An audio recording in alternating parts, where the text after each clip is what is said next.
Pessoal, segunda parte agora da nossa aula. Uma parte bastante importante que a gente vai rapidamente ver passar pelos casos de congruência. Ou seja, quais são os critérios que nós temos eficientes para quando a gente olhar para dois triângulos, a gente detectar se eles são congruentes ou não, certo? Esses casos que nós vamos ver agora, eles podem ser usados tanto para você detectar que dois triângulos são congruentes, quanto para você construir, né? Se você estiver construindo com régua e compasso dois triângulos congruentes, por exemplo, e você seguir esses roteiros, você vai chegar no seu destino, ou seja, você vai seguir os critérios e você vai construir um triângulo, por exemplo, congruente a outro que você já tinha, certo? Vamos analisar. O primeiro caso é o caso LAL. Isso aqui é uma abreviação de lado, ângulo, lado. Então, por exemplo, dá uma olhadinha nesse triângulo aqui. Olha como é fácil. Ó.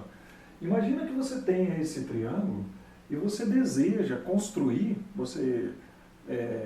ou tem essa informação de que esse lado aqui, ó, o AB, ele tem a mesma medida que o DE. Suponha que você tenha essa informação ou você consiga construir. Você pega essa medida aqui e constrói aqui em outro lugar. Esse lado aqui também igual a esse. Se o ângulo entre eles, então ó, lado, tá vendo? Ângulo, lado.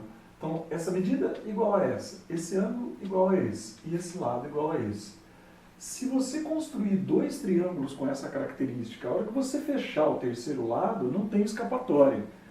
Esse tamanho também vai ser igual a esse, e todas as medidas de ângulos e lados nessa figura serão iguais a dessa aqui, e aí a gente vai dizer que eles são congruentes. Esse é o caso LAL.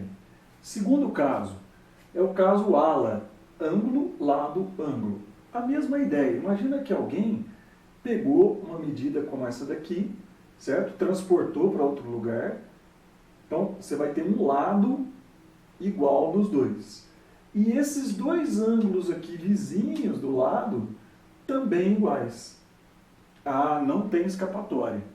A hora que você fechar o triângulo, essa medida aqui vai ser igual a essa vai ser igual a essa, e os triângulos serão congruentes. Então vejam só, dois ângulos e um lado. É claro que nós vimos, por exemplo, no capítulo anterior, que se dois ângulos de um triângulo têm as mesmas medidas que dois ângulos de outro, o terceiro, como a soma tem que dar 180, moçada, não pode esquecer disso. O terceiro ângulo, obviamente, também vai ter que ter a mesma medida que o outro, certo? Então você vai ter aqui os três ângulos iguais, mas acontece que isso não garante que eles sejam congruentes. Ainda vou precisar ter aqui esse lado igual. Então esse é o caso ALA. Esse aqui é um caso bastante simples de dizer, por quê? Porque se você pegar essa medida, construir uma medida idêntica a essa, pegar essa daqui, idêntica a essa, e essa daqui idêntica a essa, todos os lados terão a mesma medida. Claro, você construiu assim, caso LLL.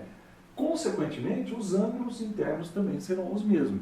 Então, os triângulos também serão congruentes pelo caso LLL.